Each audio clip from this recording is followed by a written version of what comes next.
Le revenu passif est une façon de gagner de l'argent qui ne demande que peu ou pas d'effort de votre part. En d'autres termes, vous gagnez de l'argent en ne faisant presque rien. Et aussi fou que cela puisse paraître, beaucoup de gens rêvent d'un flux de revenus passifs et certains vivent même uniquement de cela. C'est le style de vie de la semaine de 4 heures. Vous pouvez voyager dans le monde entier et profiter de la vie en ne faisant presque rien. Avant de commencer, si vous êtes nouveau sur cette chaîne, n'oubliez pas de vous abonner pour ne manquer aucune de nos prochaines vidéos. Likez la vidéo si elle vous plaît et partagez-la autour de vous.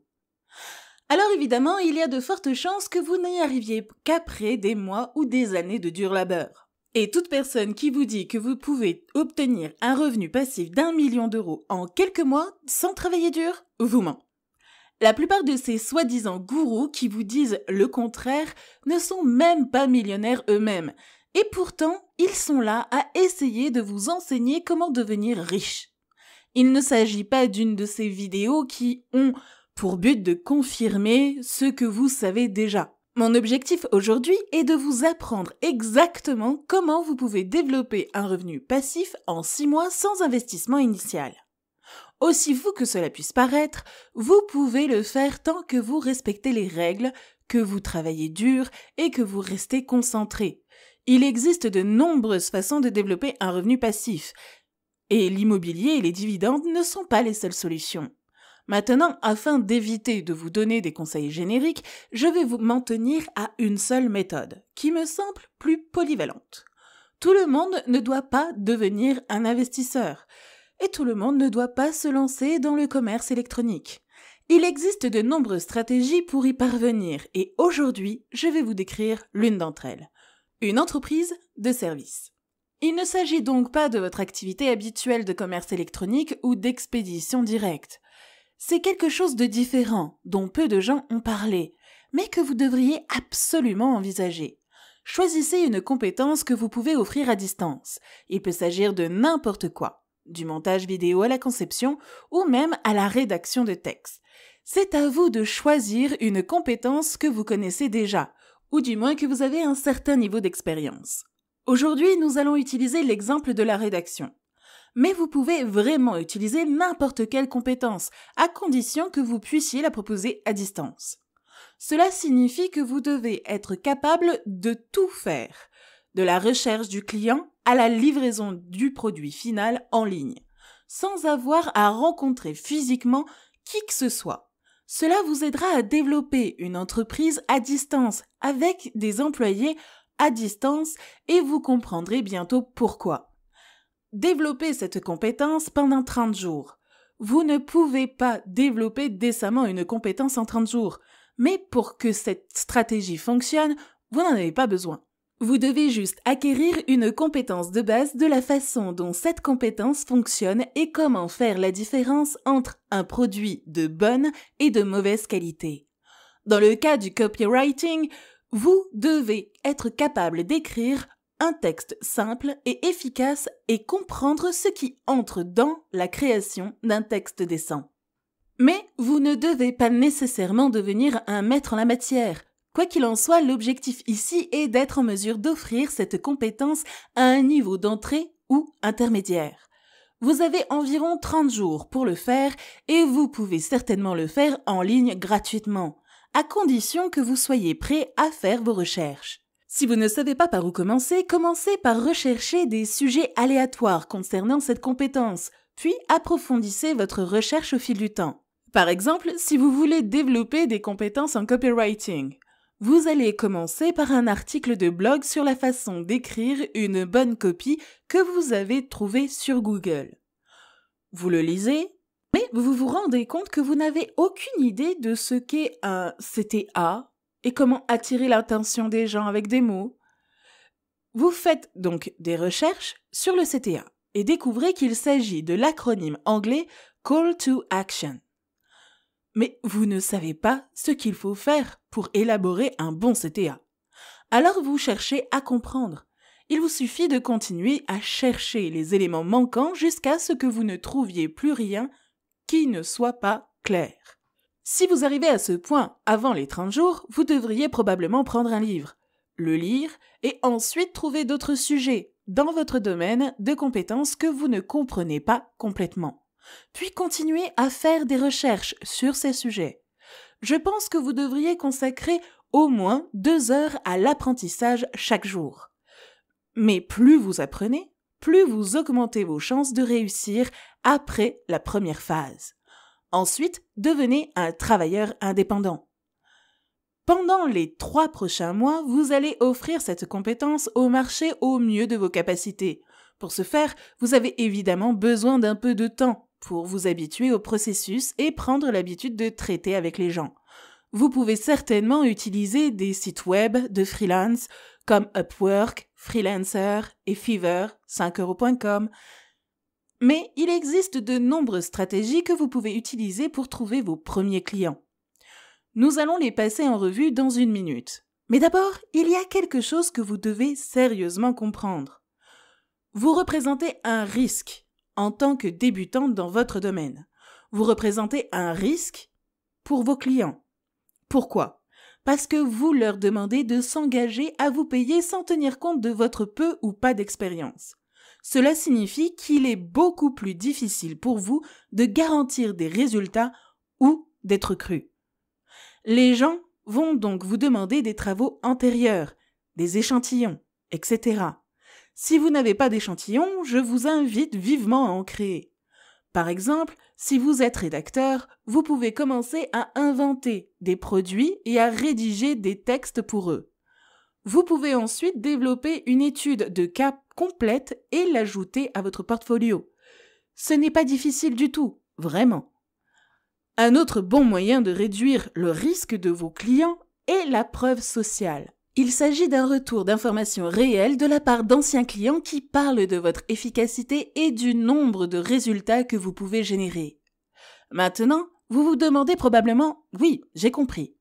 Mais comment obtenir ces premiers clients ? C'est simple.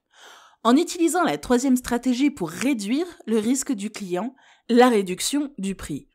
Vous pouvez littéralement utiliser cette phrase. Je sais que d'habitude mes concurrents vous donneraient des tarifs plus élevés. Mais voilà le truc. Je suis totalement confiant dans ma capacité à fournir des résultats. Et comme vous le voyez, dans mes exemples de travail, j'ai l'expérience requise. Je suis actuellement à la recherche de commentaires et de témoignages de mes clients. J'ai donc réduit le prix pour vous inviter à me faire part de vos commentaires à la fin de notre projet, si je le mérite. N'oubliez pas qu'avec vos 2 ou 3 premiers clients, votre objectif n'est pas de gagner de l'argent.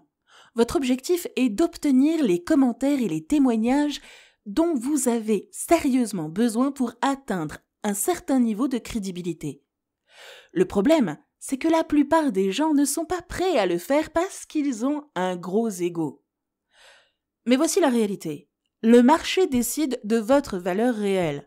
Si personne ne vous fait confiance, il y a une raison à cela. Je veux dire, pourquoi le ferait-il ?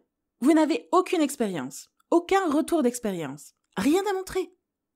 Vous devez donc faire quelques sacrifices au début et vous surpasser autant que possible.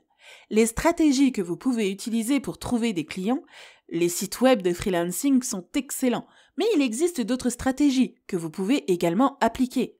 LinkedIn. LinkedIn est essentiellement le média social des professionnels, des entrepreneurs et des personnes qui essayent de gagner de l'argent ou d'établir des contacts. C'est un outil de marketing gratuit, tout comme TikTok. Mais c'est aussi fantastique pour rencontrer de nouvelles personnes qui pourraient potentiellement devenir vos partenaires ou même vos clients. Si vous étudiez votre approche en essayant de ne pas être insistant, sali ou spammy, vous allez obtenir plus de clients que vous pouvez gérer. Et c'est là votre objectif. La prospection à froid. Dans le domaine de la vente, la prospection est le processus qui consiste à aller vers les gens. À froid, cela signifie que vous envoyez des emails ou des messages à froid ou que vous passez des appels téléphoniques. La distinction entre froid et chaud dans la vente est assez simple. Les prospects chauds sont des contacts qui savent déjà qui vous êtes, ce que vous faites et ce que vous vendez. Ils sont presque prêts à acheter, mais ils ont un certain niveau de doute que vous devez résoudre avant de pouvoir passer à la vente. Les prospects froids sont des personnes qui ne savent pas qui vous êtes et ce que vous vendez. Peut-être ne savent-ils même pas qu'ils ont besoin de votre produit. La prospection à froid est donc l'une des stratégies les plus agressives et les plus controversées qui soient. Mais peu importe que vous l'aimiez ou non, elle fonctionne si elle est bien faite. Et, en gros, tout le monde peut le faire, tant que vous avez un script de vente et beaucoup de motivation. La stratégie la plus simple, que nous recommandons vivement, est probablement le freelance. Une fois que vous avez obtenu vos premiers clients et que vous commencez à gagner de l'argent, il est temps de vous développer. Obtenez plus de clients que vous ne pouvez physiquement en gérer. Connaissez-vous la loi de l'offre et de la demande? C'est un principe financier et économique qui régit toute l'économie, même les marchés boursiers, l'immobilier et pratiquement tous les produits auxquels vous pouvez penser. La règle est assez simple. Si un produit est très demandé, son prix va augmenter. Par exemple, si vous vendez vos services de rédaction et que vous avez plus de clients que vous n'avez le temps de traiter en une journée, vous allez augmenter le prix. En faisant cela, vous augmentez votre rentabilité et vous pouvez effectivement filtrer les clients qui ont un budget plus faible et garder ceux qui peuvent se permettre un prix plus élevé. Vous me suivez jusqu'ici? Bien. Pour en arriver là, vous devez vous souvenir d'une chose. La plupart des hommes d'affaires et des freelances ne cherchent des clients que lorsqu'ils en ont désespérément besoin. Ce n'est pas comme ça que la vie fonctionne. Plus vous êtes désespéré pour quelque chose, plus il sera difficile de l'obtenir. Pour résoudre ce problème, il vous suffit de toujours rechercher de nouveaux clients, même lorsque votre agenda est plein. Pourquoi? En raison de la loi de l'offre et de la demande. Constituez une équipe.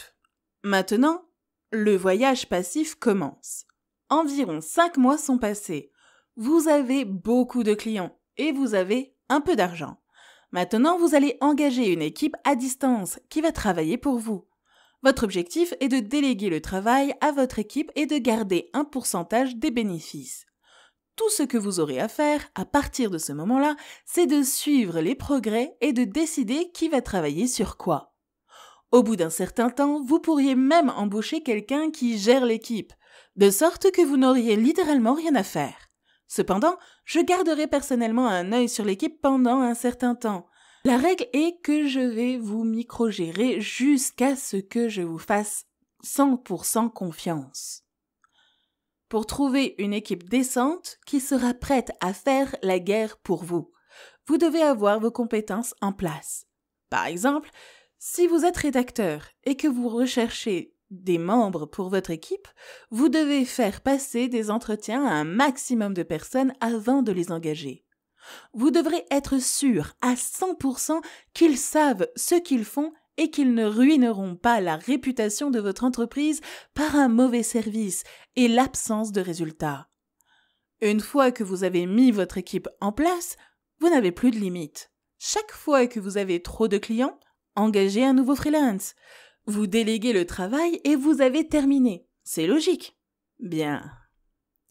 Alors, merci à tous d'avoir regardé. J'espère que vous avez apprécié et trouvé de la valeur dans cette vidéo.